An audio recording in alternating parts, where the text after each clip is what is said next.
Selama berabad-abad, masyarakat telah mendikte pria tentang cara berpikir, bertindak, dan merasakan cinta serta seks. Namun, Jung mengungkapkan bahwa apa yang ditunjukkan pria seringkali merupakan kebalikan dari apa yang mereka pendam.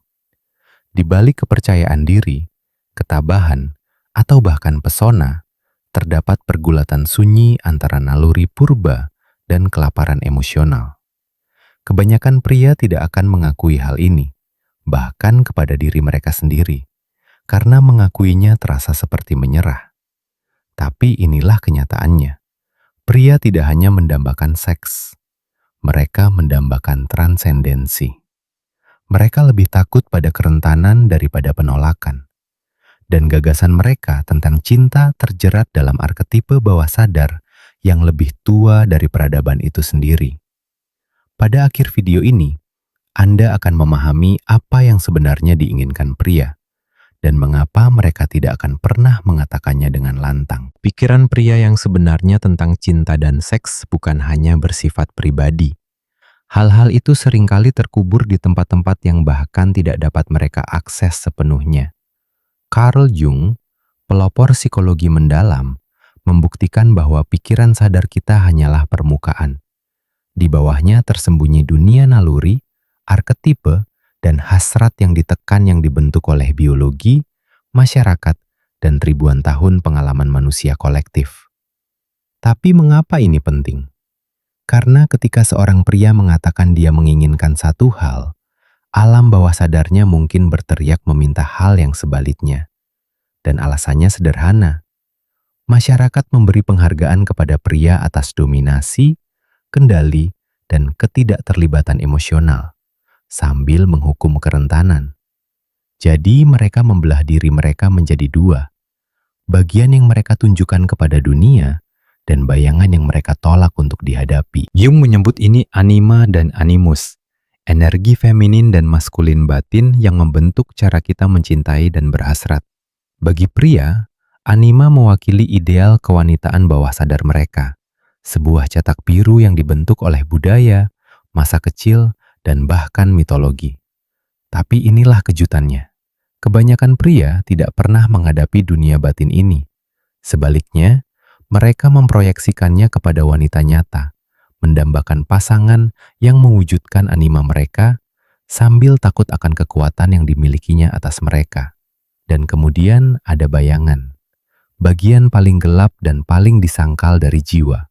Ini adalah tempat pria menyembunyikan rasa malu mereka tentang ketergantungan, kerinduan rahasia mereka untuk diasuh, dan teror mereka jika terekspos sebagai sosok yang lemah. Hasilnya, seorang pria yang putus asa akan koneksi yang mendalam, tetapi terlatih untuk menghancurkannya saat hal itu menjadi terlalu nyata. Ini bukan tentang menyalahkan. Ini tentang memecahkan kode bahasa sunyi dari jiwa pria. Karena ketika Anda memahami apa yang terkubur, Anda akhirnya bisa melihat apa yang sebenarnya mendorong pilihannya dalam cinta, dalam seks, dan dalam setiap hubungan yang mengikutinya. Nomor 1. Pria memisahkan cinta dan seks lebih dari wanita. Tetapi bukan karena alasan yang Anda pikirkan. Jiwa pria beroperasi dalam keadaan ketegangan yang konstan antara dua kekuatan yang kuat. Imperatif biologi seks dan kerinduan jiwa akan penyatuan emosional.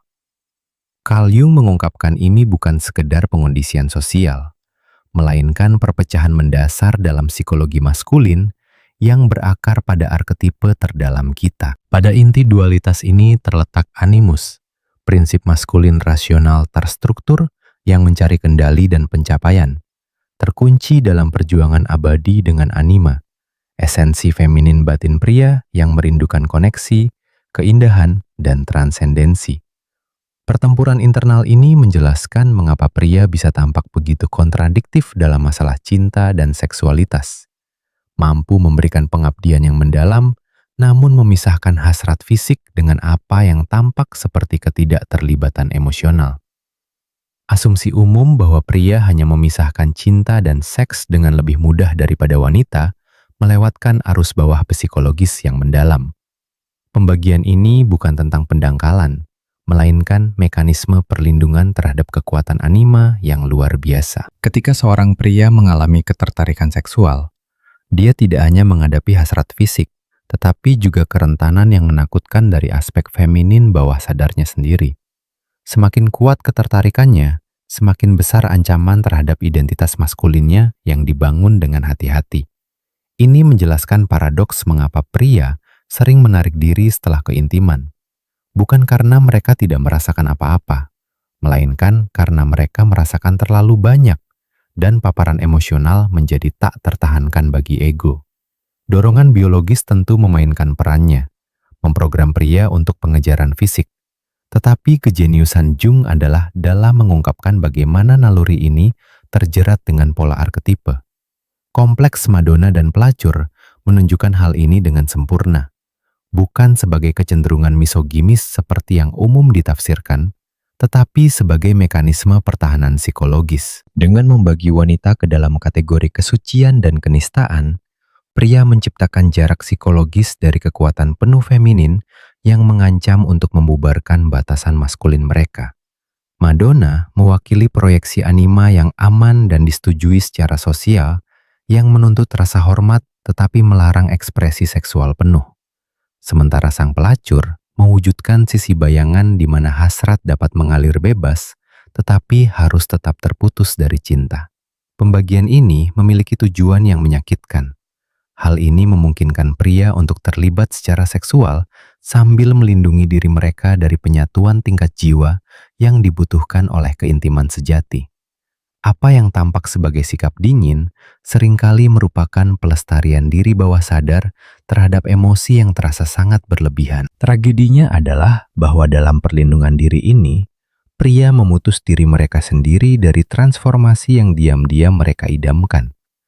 Karena hanya dengan mengintegrasikan aspek-aspek yang terpisah ini, merangkul kekuatan animus dan kedalaman anima, seorang pria dapat mengalami cinta sebagai penyatuan suci tubuh dan jiwa, daripada osilasi tanpa akhir antara rasa lapar dan rasa bersalah. Jalan menuju keutuhan mengharuskan menghadapi apa yang disembunyikan oleh dualitas, bahwa setiap pertemuan seksual pada intinya adalah pertemuan spiritual dengan misteri diri sendiri. Nomor 2. Pria lebih takut pada kerentanan daripada penolakan. Di bawah permukaan setiap persona pria yang dibangun dengan hati-hati, terdapat alam bayangan ketakutan yang tidak diakui dan emosi yang terlarang. Ini bukan hanya tentang menyembunyikan kelemahan, ini tentang kelangsungan hidup di dunia yang mengukur maskulinitas dengan pengendalian emosi. Diri bayangan menjadi berangkas tempat pria mengunci segala sesuatu yang bertentangan dengan citra kekuatan yang diharapkan mereka pertahankan.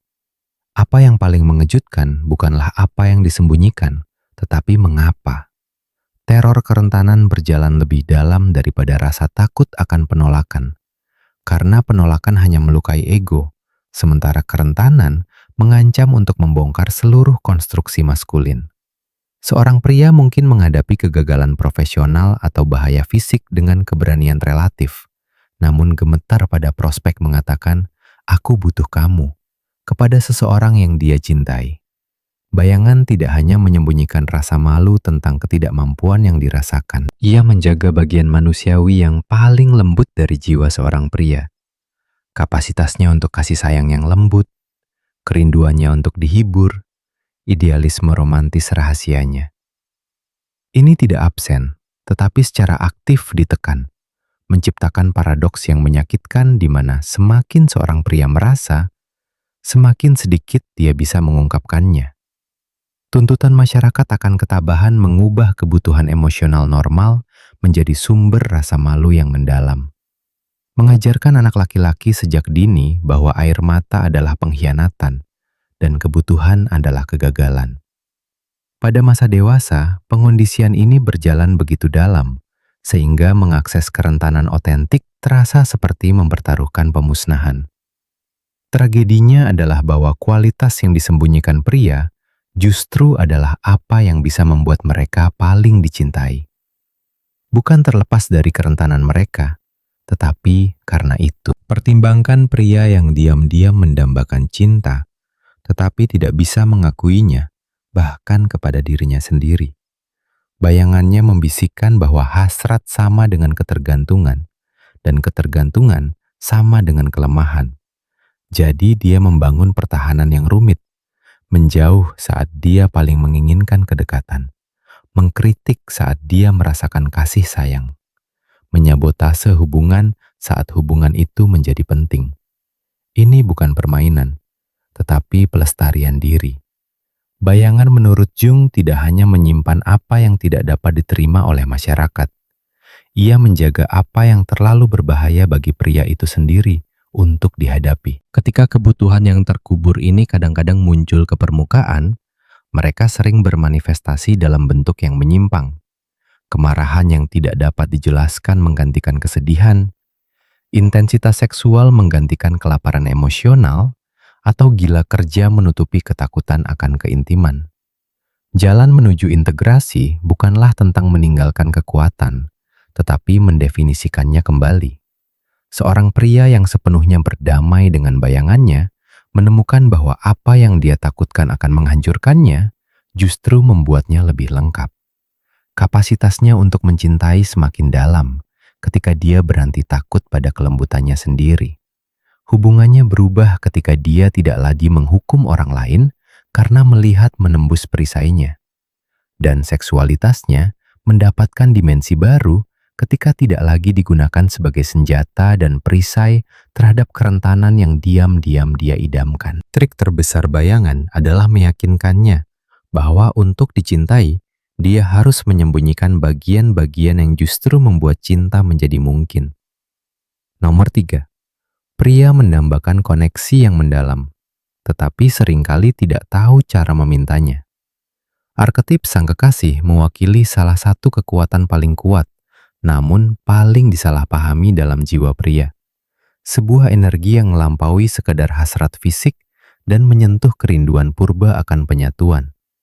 Ini bukan hanya tentang seks, tetapi tentang keinginan jiwa untuk melarutkan batasan dan mengalami koneksi yang luar biasa.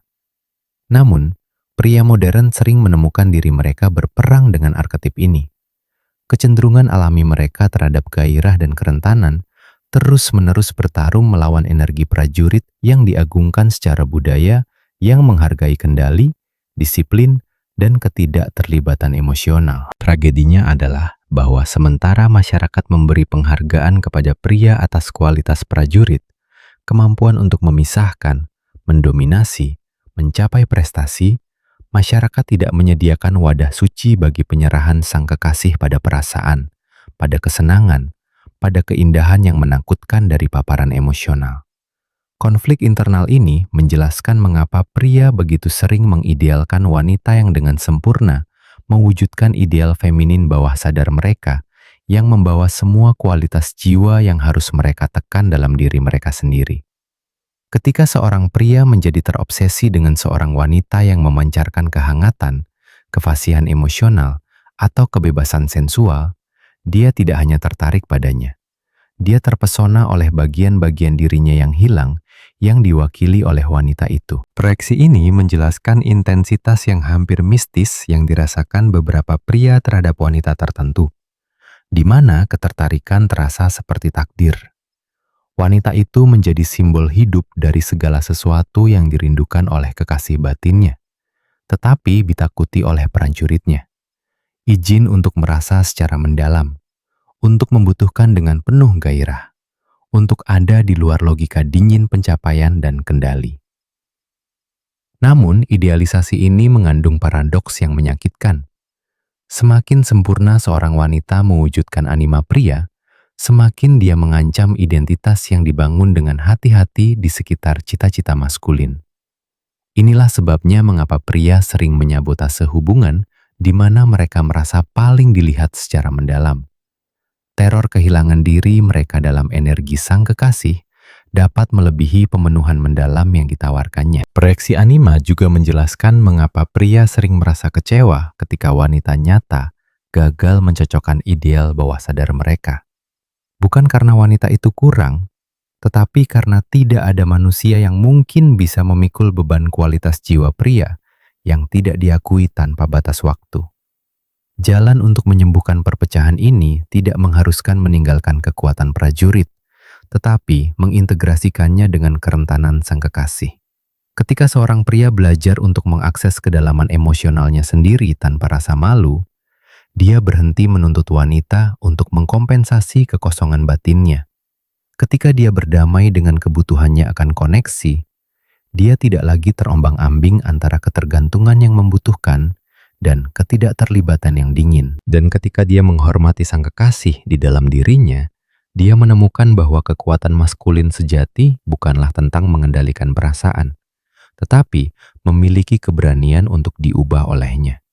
Pria paling kuat sepanjang sejarah bukanlah mereka yang menyangkal sang kekasih, tetapi mereka yang memanfaatkan energinya, membiarkan gairah memicu tujuan, membiarkan keintiman memperdalam integritas, dan menemukan dalam cinta bukan kelemahan, tetapi kekuatan pamungkas. Nomor 4, seks bukan hanya fisik. Ini adalah kebutuhan spiritual bagi pria. Di bawah permukaan hasrat fisik yang mentah, terdapat kelaparan spiritual yang mendalam yang sebagian besar pria berjuang untuk mengungkapkannya. Seks dalam manifestasi terdalamnya mewakili jauh lebih dari sekedar pelepasan biologis. Ini menjadi portal suci di mana pikiran sadar menyerah kepada sesuatu yang jauh lebih besar dari dirinya sendiri. Jung memahami dimensi tersembunyi ini ketika dia menggambarkan energi seksual sebagai jembatan paling kuat antara kesadaran biasa kita dan alam bawah sadar yang luas di dalam diri kita. Pada saat-saat penyerahan total itu, seorang pria tidak hanya mengalami kesenangan.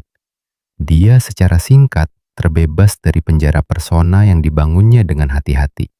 Diizinkan untuk ada dalam sensasi murni di luar batasan pikiran dan pengondisian sosial. Ini menjelaskan mengapa seks memegang kepentingan purba dalam jiwa pria. Ini adalah salah satu dari sedikit ritual yang tersisa di mana pria modern dapat menyentuh yang ilahi. Narasi budaya mereduksi seksualitas pria menjadi mekanisme sederhana, mengabaikan kerentanan mendalam yang dituntut oleh penyatuan seksual sejati. Apa yang tetap tabu adalah kerinduan rahasia pria akan perpaduan emosional dan spiritual selama seks. Keinginan untuk sepenuhnya dikenal dan diterima dalam keadaan mereka yang paling terekspos. Rasa lapar ini sering bermanifestasi dengan cara yang paradoks. Pria yang mencari banyak pasangan mungkin sebenarnya sedang mencari rasa koneksi jiwa yang sulit dipahami, yang tidak bisa dia namai. Pria yang terpaku pada fantasi tertentu bisa jadi mencoba menciptakan kembali pengalaman arketipe pemujaan dan penyerahan. Rasa malu muncul ketika kerinduan yang lebih dalam ini muncul ke permukaan. Ketika seorang pria mendapati dirinya terharu hingga meneteskan air mata selama keintiman, atau mendambakan lebih banyak kontak emosional daripada yang dikatakan masyarakat seharusnya dia butuhkan. Jadi dia belajar untuk menyamarkan rasa lapar spiritualnya sebagai nafsu makan fisik semata, melindungi dirinya dari penilaian, bahkan penilaian diri sendiri. Perpecahan antara tindakan fisik dan kebutuhan spiritual ini menciptakan disonansi yang menyakitkan dalam kehidupan banyak pria. Mereka mungkin mencapai kepuasan seksual sambil tetap kelaparan akan penyatuan transenden yang diam-diam dirindukan jiwa mereka. Wawasan Jung mengungkapkan mengapa seks kasual sering membuat pria merasa lebih kosong dari sebelumnya. Bukan karena kesenangan fisiknya kurang, tetapi karena pertemuan itu gagal memuaskan kerinduan bawah sadar akan keintiman suci. Pengalaman seksual yang paling kuat dalam hidup seorang pria jarang yang paling grafis atau sempurna secara teknis. Tetapi pengalaman di mana dia merasa sepenuhnya dilihat dan diterima secara totalitas. Di mana kesenangan menjadi kendaraan untuk pengungkapan diri dan koneksi yang mendalam. Ketika pria menyangkal dimensi spiritual dari seksualitas mereka ini, mereka secara tidak sengaja memutus diri mereka dari salah satu jalan paling ampuh dalam hidup untuk pertumbuhan dan transformasi. Energi seksual menjadi hanya katup pelepasan daripada kekuatan kreatif suci yang seharusnya. Integrasi terjadi ketika seorang pria dapat menghormati dimensi fisik dan spiritual dari hasratnya. Ketika dia tidak lagi harus berpura-pura bahwa seks hanyalah seks, tetapi dapat mengakuinya sebagai apa adanya, pertemuan suci dengan misteri jiwanya sendiri yang tercermin melalui tubuh orang lain. Dalam cahaya ini, kesehatan kehidupan seksual seorang pria menjadi tidak terpisahkan dari kesehatan seluruh keberadaannya. Bukan dorongan terkotak-kotak untuk dikelola, tetapi energi suci untuk dihormati, diarahkan, dan akhirnya dilampaui. Tarian antara energi maskulin dan feminin membutuhkan keanggunan dan kebijaksanaan. Keseimbangan yang hati-hati antara kehadiran dan kesabaran yang menciptakan ruang bagi kedalaman tersembunyi seorang pria untuk muncul. Langkah pertama adalah memahami bahwa pertahanannya bukanlah tembok yang dibangun untuk melawan Anda, tetapi benteng yang melindungi bagian-bagiannya yang paling rapuh. Untuk mendorong kerja bayangan, kembangkan suasana penerimaan tanpa syarat, bukan dengan menuntut kerentanan, tetapi dengan menunjukkan melalui kejujuran emosional Anda sendiri bahwa aman untuk menurunkan jembatan gantung. Ketika dia membagikan sesuatu yang kecil, ketidakamanan sesaat, momen kelembutan yang langka, temui itu dengan penghargaan yang tenang daripada pujian dramatis yang dapat memicu ketakutannya untuk dikasihani.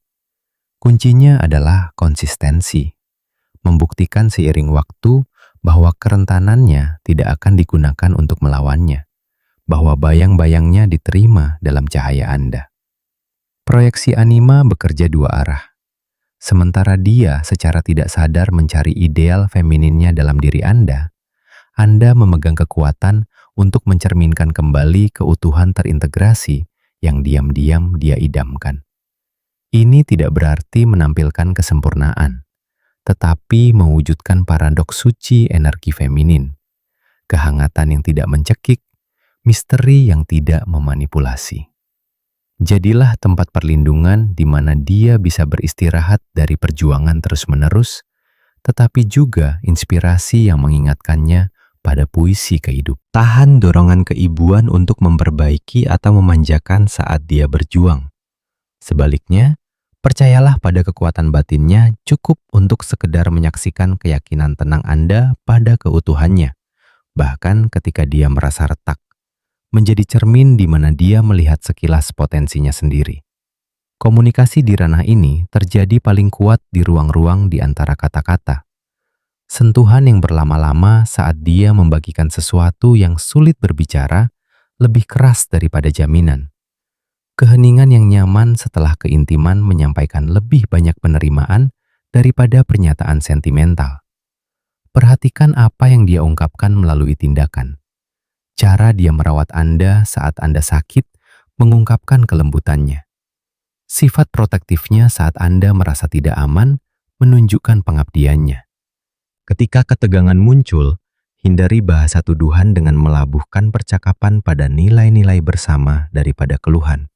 Alih-alih, kamu tidak pernah terbuka, cobalah, aku suka saat kita merasa terhubung. Bagaimana kita bisa menciptakan lebih banyak hal itu? Ini membingkai kerentanan sebagai jalan menuju keintiman yang lebih besar daripada tuntutan untuk berubah. Waktu sangat penting. Peluang terbaik untuk kedalaman sering datang pada saat-saat transisi, saat dia santai setelah bercinta, saat dia asik dalam aliran kreatif, saat dia berada di antara peran terstruktur kehidupan sehari-harinya. Ini adalah retakan di baju besinya di mana cahaya masuk. Angkat topik emosional secara berdampingan daripada berhadapan muka, selama berjalan-jalan, atau saat memasak bersama untuk meredakan intensitas konfrontasi langsung. Dan ingatlah bahwa prosesnya akan terlihat berbeda dari Anda, di mana Anda mungkin perlu membicarakan perasaan, dia mungkin mengintegrasikannya melalui fisik, memeluk Anda, bekerja dengan tangannya, atau hanya membutuhkan waktu sendiri sebelum terhubung kembali.